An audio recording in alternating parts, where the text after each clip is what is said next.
કાજુ બદામ કિસમિસ ને ખજૂર આગલી રાતે પલાળી દીધા હતા, એડ કરી દેવાના છે. મસ્ત બની છે, જરૂરથી ટ્રાય કરજો, ફટાફટ બની જાય છે. અને આનાથી છે ને લોંગ ઝાઝા સમય સુધી આપણું પેટ છે ને ભરેલું રહે છે અને મસ્ત એનર્જી રહે છે સવારમાં. છે ને ગરમ પાણી કરશો ને તમે જીરાને, એટલે આવું પીળા કલર જેવું ડિટોક્સ વોટર જેવું થઈ જશે પાણી. તો હેલો, ગુડ મોર્નિંગ મિત્રો, જય શ્રી કૃષ્ણ, રાધે રાધે. કેમ છો બધા? મજામાં ને? તો સ્વાગત છે તમારું મારી યુટ્યુબ ચેનલ શ્રદ્ધા લાઈફસ્ટાઈલમાં. તો ભાઈ આજે છે દિવસ 120 દિવસમાં 22 કિલો વજન ઉતારવાનો દિવસ 40મો.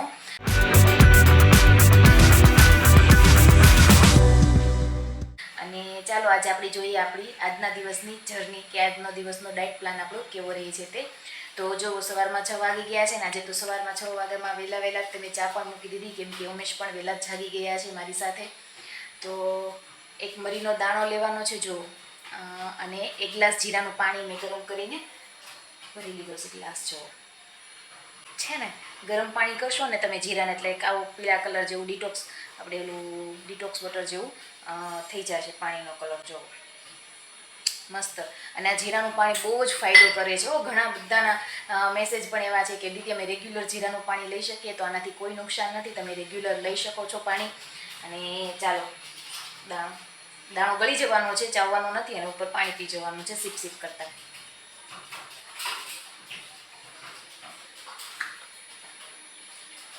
એવી રીતના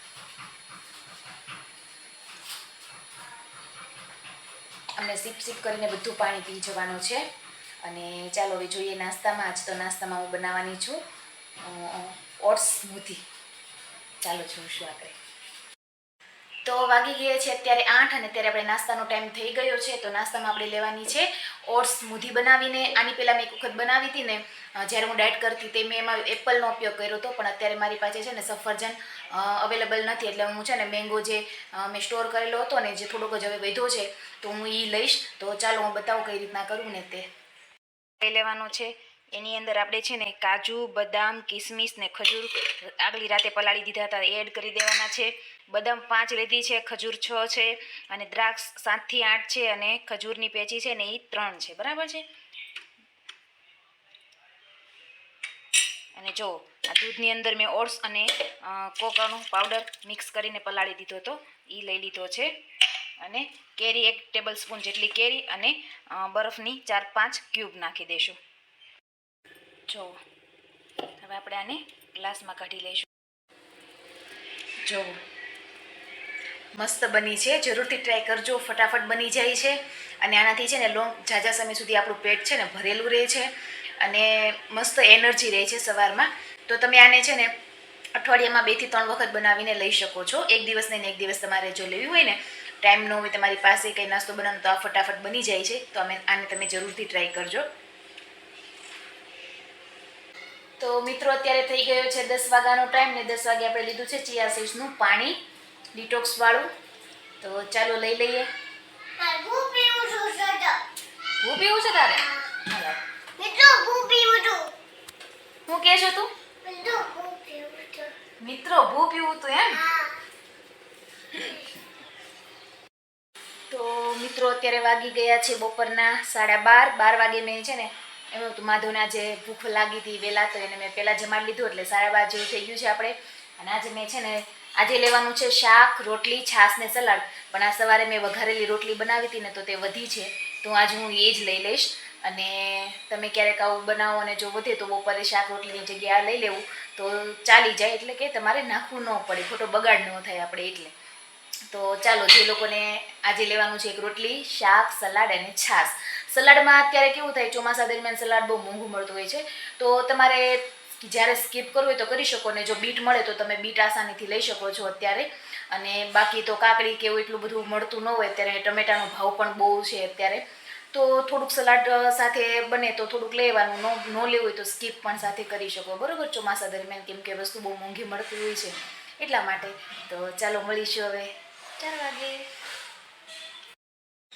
તો અત્યારે મિત્રો વાગી ગયા છે 4, અને 4 વાગે છે ને મેં આજે જો કીધા હતા ને વટાણા, એક નાની વાટકી જેટલા વટાણા લઈ લીધા છે, એટલે મતલબ એક મુઠ્ઠી જેટલા થશે. કેમ કે ફ્રૂટમાં હમણાં કાંઈ નક્કી નથી ને, વરસાદ ચાલુ છે, તો એના હિસાબે બહાર પણ જવાનું નથી મારાથી, એટલા માટે. તો ચાલો મિત્રો મળીશું હવે સાંજે. તો મિત્રો અત્યારે વાગી ગયા છે 8. અત્યારે આપણે જમવાનો ટાઈમ થઈ ગયો છે અને હું અત્યારે બનાવું છું પુડલા. તો ચાલો બતાવી દઉં તમને કે હું કઈ રીતના બનાવું છું. તમે પણ એક વખત જરૂરથી આવી રીતના ટ્રાય કરજો, બહુ મસ્ત લાગશે. અને એની સાથે આજે ઉમેશ માટે મેં બનાવી છે ચા અને હું લઈશ છાશ ને પુડલા. 2 પુડલા લેવાના છે, બરાબર છે. અત્યારે ઘણાના મેસેજ આવે છે કે અત્યારે ચોમાસાની સિઝન છે તો ભજીયા ખવાય. તો એક ઓપ્શન છે કે તમે પુડલા બનાવીને લઈ શકો છો ભજીયાના બદલે. અને તો પણ ભજીયા ખાવા હોય તો તમારે સવારે અને બપોરે હળવો ખોરાક લેવાનો, જેથી સાંજે તમે પેટ ભરીને ભજીયા ખાઈ શકો, બરાબર છે. તો ચાલો બતાવી દઉં પુડલાની રેસીપી. આમાં છે ને મેં ચણાનો લોટ અને રવો બંને એડ કર્યું છે, બરાબર છે. આપણે એકદમ પતલું નહીં ને ઘાટું એવું બેટર રાખવાનું છે. એની અંદર અજમો નાખ્યો છે, ધાણા, પાલક પડ્યું હતું મારી પાસે તો એ પાલક એડ કરી દીધું છે, બરાબર છે. અને પછી આપણે એડ કરશું મીઠું સ્વાદ અનુસાર, આદુ મરચાંની જે પેસ્ટ છે ને તે,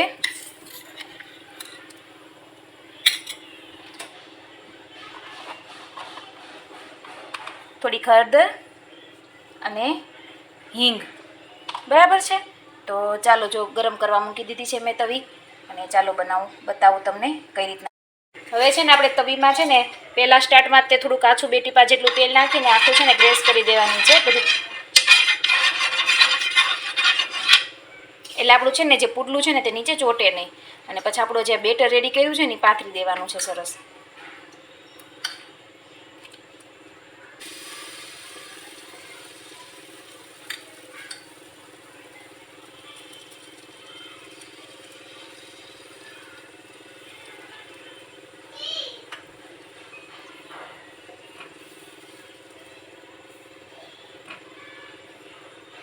બસ આને પછી છે ને ચડવા દેવાનું છે. અને પછી તો ચાલો મિત્રો મળીશું, હું જમી લઉં ને તમે પણ જમી લો. તો મિત્રો અત્યારે આપણે સુવાનો ટાઈમ થઈ ગયો છે અને 11:30 વાગી ગયા છે. તો અત્યારે આપણે તજનું પાણી લઈ લીધું છે, જે નોર્મલી મેં ગરમ કરી અને એક ગ્લાસમાં લઈ લીધું હતું. અને એક નાનો કટકો તજનો છે ને આપણે જોઈએ એમ ડેઈલી રોજ પાણીમાં ઉકાળવાનો છે અને થોડુંક ઉકાળવા દેવાનું છે. પાણીને સતપ જેટલું થાય ને એ પછી પી લેવાનું છે. તો આજનો આપણો 40 દિવસનો ચાર્ટ પૂરો થાય છે અહીંયા. અને જે આપણે 5 દિવસ કન્ટિન્યુ આવી રીતના જ કરવાનું છે, મતલબ આ વખતે 15 દિવસ કરવાનો છે, બરાબર. અને 15 દિવસ પછી 1 દિવસનો બ્રેક લેશું આપણે. તો મિત્રો તમે જો નવા હોય તો મારી ચેનલને સબસ્ક્રાઈબ કરી દેજો, લાઇક કરજો, કોમેન્ટ કરજો કેવા લાગે છે વિડીયો, અને તમારો ડાયટ કેવો રહે છે, દિવસો કેવા જાય છે એ પણ કોમેન્ટ કરજો. તમે તમારો અનુભવ કહેજો કે મારી સાથે તમે ડાયટ કરીને કેવો અનુભવ થાય છે, તમારા શરીરમાં કેવું ફીલ થાય છે તમને. તો ચાલો મળીશું એક નવા વિડીયો સાથે. તો બધાને ગુડ નાઇટ, જય શ્રી કૃષ્ણ ને રાધે રાધે.